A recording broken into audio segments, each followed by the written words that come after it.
everybody, and welcome back to my room and to my channel. I am going to be doing a little bit of a different video for you guys today. I am going to be showing you guys around Jerome, Arizona, and reading you some little facts about Jerome. This is going to be like I said, a different type of video, so I hope you guys enjoy it. I know that it's kind of scary themed, so this is going to be my Sunday Scaries video.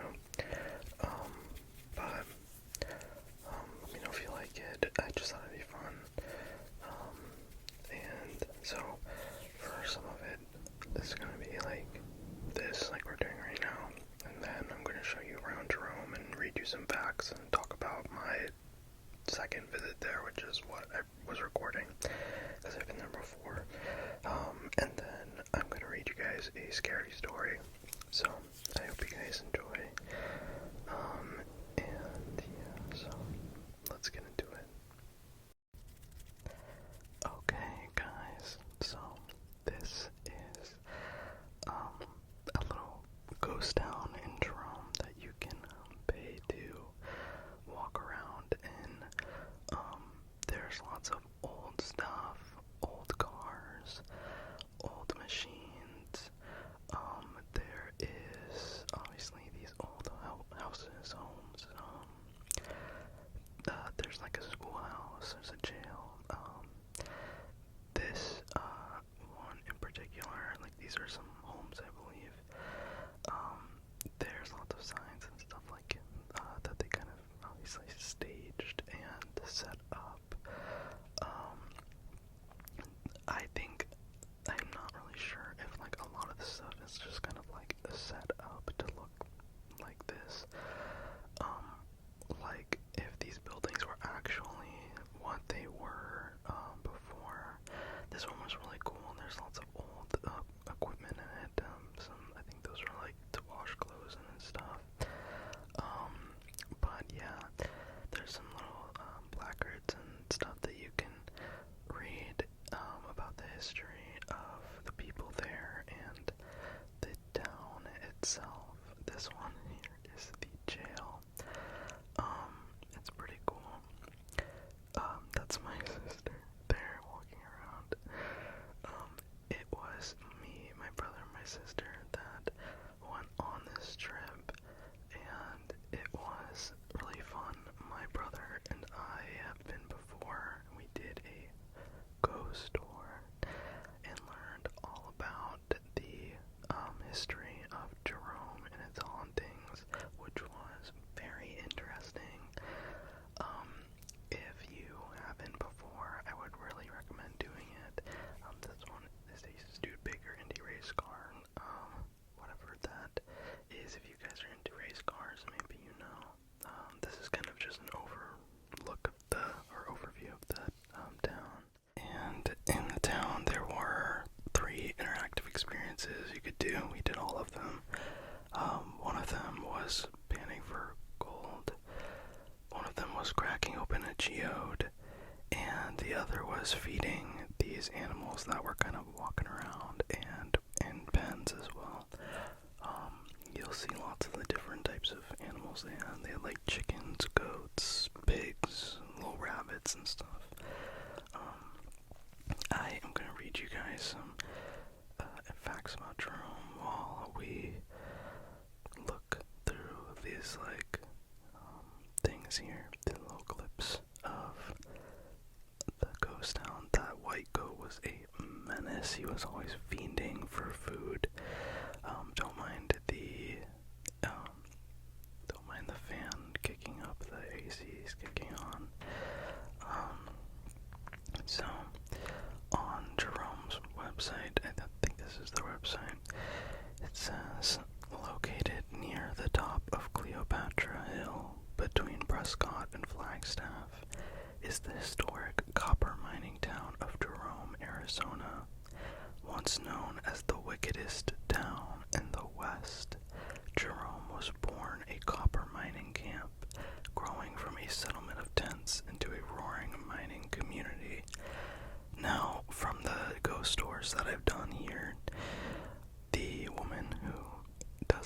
tours, she talks so fast, and I love her. So she goes over a lot of the different stuff about Jerome, and so she was explaining that, hold on, this rabbit here is so cute. It was so, like, fuzzy and weird. I loved him. He's just, like, cleaning himself, I guess. But, so, Jerome was a copper mining town, and this is back when they didn't use brass for bullets, but they used copper as for the shells. And so, the man who owned the mines in Jerome was very rich because he, had all of the access to the copper mines.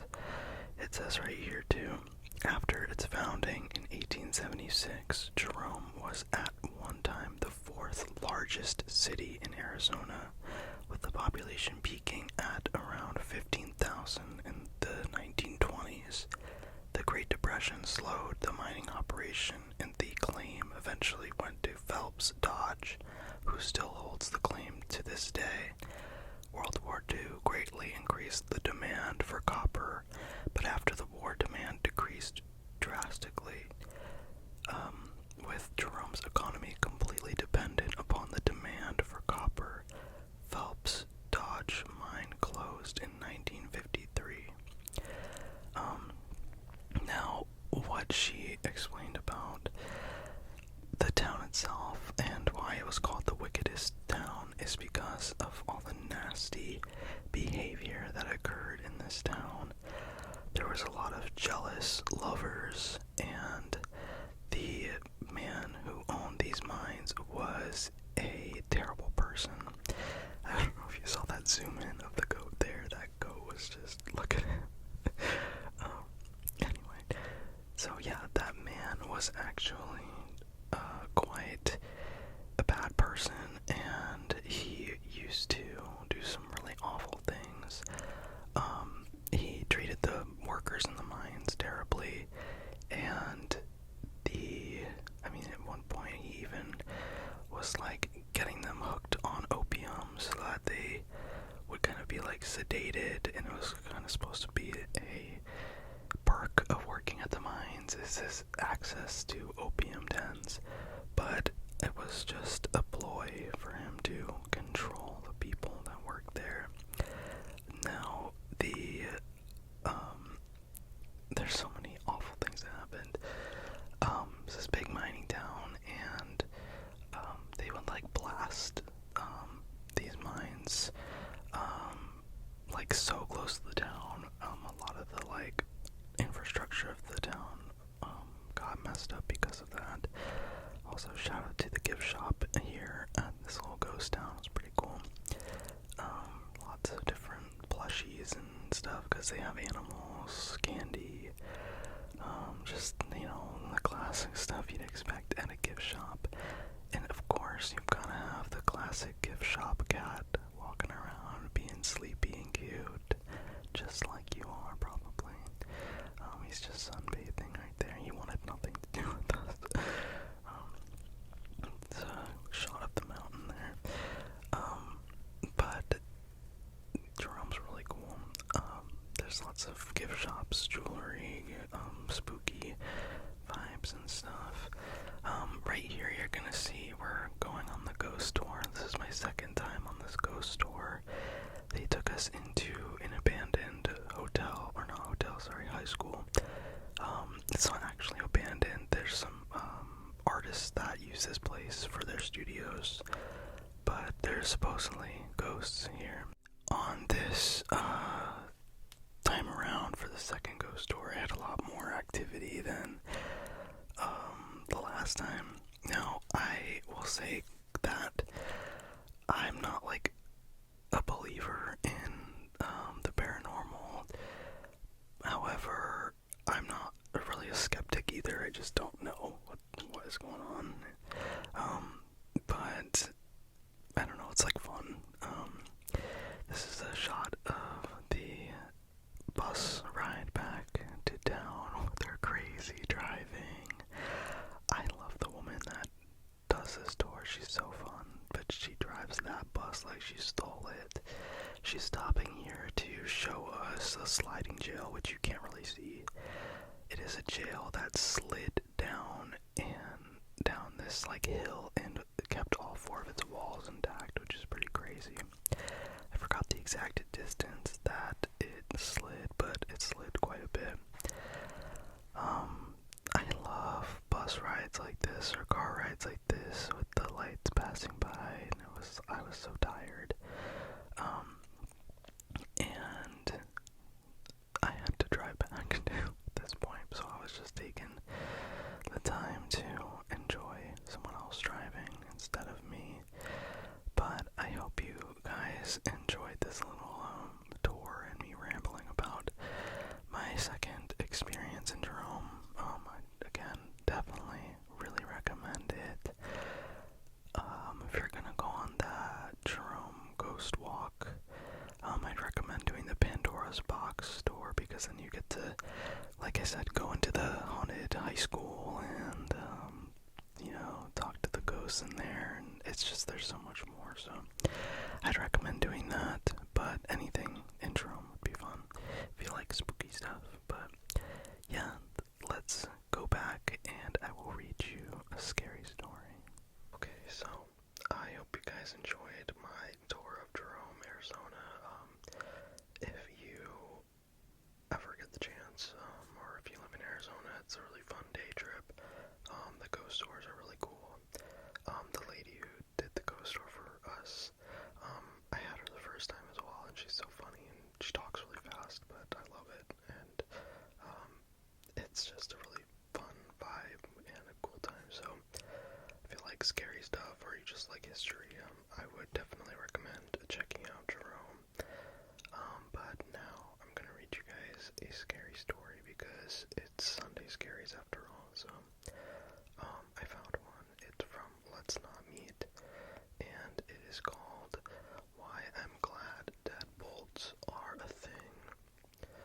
This happened about a year or so ago, but I just read something fairly similar, and it reminds me how it still gives me the chills.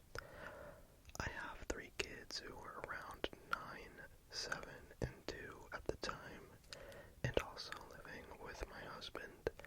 We live fairly rural in the UK, just on the outside of a small village. Every night I always check the doors locked, and sometimes even the chain put across as well. This night was woken up very abruptly, I think she meant to say I was, by a very harsh banging at the front door.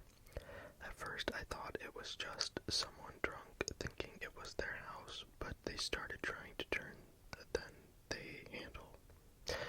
My husband wasn't near to the door, and I stood on the chairs with my phone in case I needed to call someone. My husband told the man he had kids in here that were sleeping and to go away right now. The man started rambling and slightly slurring. It wasn't extreme slurring, but his voice wasn't quite right. Seemed clear he was either on something or mentally unwell. He kept asking for a certain woman's name, and my husband told him that there was no woman with that name here to go away now. The man kept saying we were hiding her and he was coming in. During this period, there were a lot of very strange sounds coming from behind the door.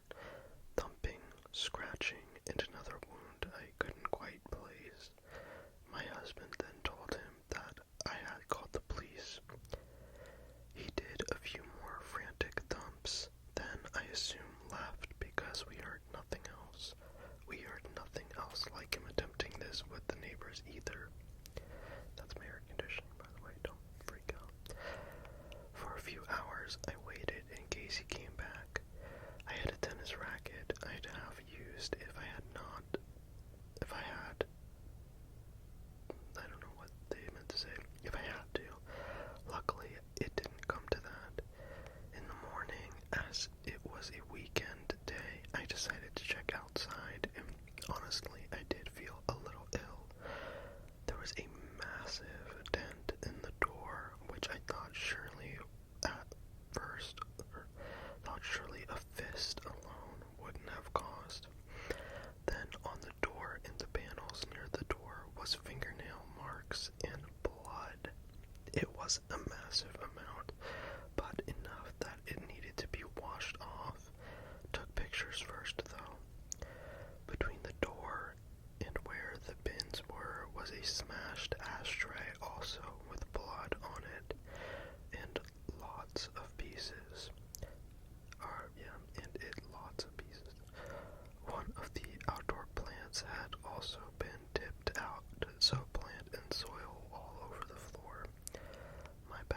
says is he tried to smash with the ashtray and cut himself, and that's merely speculation.